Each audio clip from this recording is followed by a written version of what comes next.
예, 위원장님, 법무부에 시간은 각 검찰청별 2021년, 2022년 예결산안에 대한 자료 제출을 요구합니다.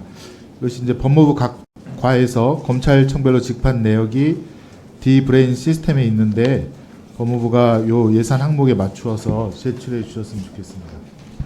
자 질의하십시오. 네.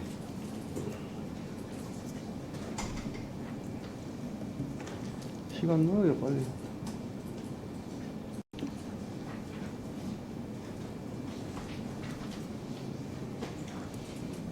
네, 우선 한동훈 장관님, 저희 이제 론스타 중재 판정에 대한 이제 취소 소송 이제 제기일이 다가오고 있는데요.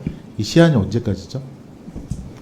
저희가 이 정정한 부분이 있기 때문에 그 결정이 난 때부터 다 시간이 가기 때문에 그때부터 120일입니다. 시한이 그냥 그럼 없다는 말씀이신가요? 아니죠. 그거 결정이 곧 나는데요. 그때도 시간이 되기 때문에 한 몇 달 정도는 더 원래 중재 10월까지 판정부의 결정이 나면 그때부터 그렇습니다. 시한이 저희가 취소 방침을 가지고 취소 신청을 낸다는 건 준비를 이미 하고 있는 상태고요. 예, 취소 소송 대비 예산 보니까 얼마나 혹시 책정되었나요? 한 11억 정도로 되어 있던데요. 예, 제가 11억 정도. 액수를 좀 예, 한번 확인해 확인하고 보시고요. 근데 이제 장관님 저희가 보니까 이게 2023년도 이제 그 관련 예산안을 보니까 2022년도 일반 수용비와 국외 업무 여비 등 거의 뭐 그 항목이라든가 액수가 거의 같습니다. 그래서 너무 부실하게 안이하게 편성한 것이 아닌가라는 걱정이 드는데요. 그 점에 대해서 혹시 짧게 답변해 주신다면요. 제가 조금 아까 액수 같은 거 확인한 다음에 다시 한번 말씀드릴게요. 11억 원. 예. 네네. 요 취소소송 비용은 대략 얼마 정도 추산하셨습니까? 취소소송 비용은 어차피 변호사 비용이기 때문에요. 변호사 비용 정확하게 지금 취소소송 재판 단계에서 어떻게 돌아가느냐에 따라 많이 달라집니다. 그런데 기존에 있었던 내용들을 그래서 대부분 그 활용할 수 예산안에 있기 혹시 때문에 반영이 좀 되어 있습니까? 그걸 지금 확인 좀 하고 반영이 좀 안 돼 있는 것 같아서 확인하고 말씀드리겠습니다. 그거 한번 확인 좀 해주시고요. 비슷한 사안입니다. 이게 지금 그때도 제가 장관님께 질의를 드렸는데 우리 후쿠시마 오염수 방류 사건 이제 일본에서는 내년 4월에 이제 방류한다는 것이 아니겠습니까? 제가 그때 그 국제해양법 재판소에다가 소송이라든가 또 우리 가처분에 해당하는 잠정 조치 한번 검토해 달라고 요청을 드렸는데 요거에 대해서 혹시 검토는 해 주셨나요? 제가 저번에 같은 취지로 답변 드렸던 것 같은데요. ETF는 이제 2018년부터 예, 그때 이제 법무부의 일이 아니라 외교부의 일이기 때문에 당시에 법무부에서 배제돼 있었고 지금은 네. 사실 법무부가 이 팀에 들어가 있지가 않습니다. 그러니까 저희가 이걸 줌으로써 할 수 있는 부분이 예산에 반영되기는 어려울 것 같습니다. 그럼 이거 계속 손 놓고 계실 겁니까? 지금 많은 전문가들이 네. 이 후쿠시마 오염수 방류를 막는 것은 국제해양법 재판소에 대한 그 소송 제기와 또 가처분에 해당하는 잠정 조치가 가장 유효하다고 하는데 너무 그 주무 장관으로서 손 놓고 계시는 거 아닙니까? 제가 주무장관이 아니고요. 정부 차원의 TF가 지금 국제해양법 재판소 소재기인데 법무부 장관이 그 담당하시는 거 아닙니까? 위원님, 2018년부터 지금 정부의 TF가 있으면 그때부터 법무부는 주무가 아니었습니다.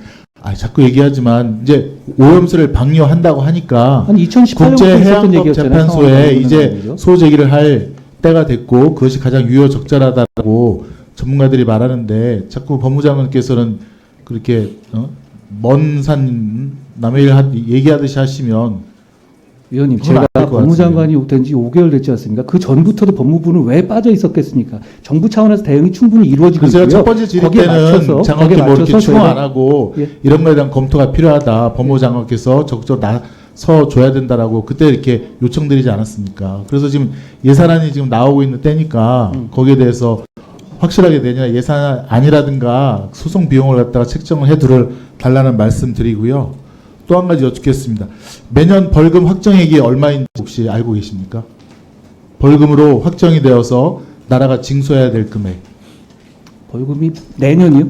매년. 매년 그렇게 숫자를 물어보시면 제가 답하기는 예, 어렵습니다. 2021년도에 6조 원 되고요. 2022년도에도 6조 원 정도 됩니다. 대략 6조 원의 돈을 벌금액으로 해서 우리 정부가 이걸 걷어들여야 되는데 그 집행은 이제 법무부가 맡고 있고요. 그 중에 혹시 얼마가 납부되는지 알고 계신가요? 위원님, 근데 벌금의 특성상 노역장 유치 상당수 되거든요. 예, 그러니까 그걸 구분해서 현금 납부와 노역장 유치를 구분해서 관리를 해야 되고 현금 납부가 미진한 부분은 장관께서 이거는 주무 집행기관 아니겠습니까? 그 집행을 갖다가 확실하게 해서 수납을 해야 된다는 겁니다. 미수납액이 혹시 얼마인지 아십니까? 액수 자체를 제가 정확하게 1조 7천억 원 되는데요. 상당히 많이 되는데요. 1조 7천억 원은 상당한 금액입니다. 위원님, 그렇지 않겠습니까? 국민이 벌금 선고를 받은 분이 벌금을 내지 않고 노역장을 하는 것 자체는 벌금을 내라고 강제할 수 현금 있는 납부 문제는 안 된 게 아닙니다. 1조 7천억이라는 말씀입니다. 예. 그거에 대해서 지금 어떻게 그럼 대처를 하시겠습니까? 국민들께서 벌금 부과를 받은 분이 벌금을 내지 않고 노역장 주시를 선택하는 것 자체는 그거는 강제할 수 있는 문제는 아닙니다. 그러니까 예를 들어서 벌금이 선고됐다고 해서 그만큼이 돈도 들어와야 되는 건 아니지요. 예. 예. 자, 정리해 주시죠. 현금 납부가 안 된 부분이 있으면 그 부분에서 노역장 예. 그리고 위원님 혹시 뭐 벌금에 관해서 회계 처리할 때 그거를 뭐 저 미수납의 0으로 처리하는 거 말씀하시는 건가요? 예. 자, 정리해 주시죠. 제가 그걸 서면으로 설명드리겠습니다. 장관님 아까 그 6조 5천억 되는 매년 징수해야 되는 벌금에 대해서 좀 정리가 되셨습니까? 그건 제가 지금 확인하고 아직 있는데요. 정리가 서면으로 아직- 드리겠습니다.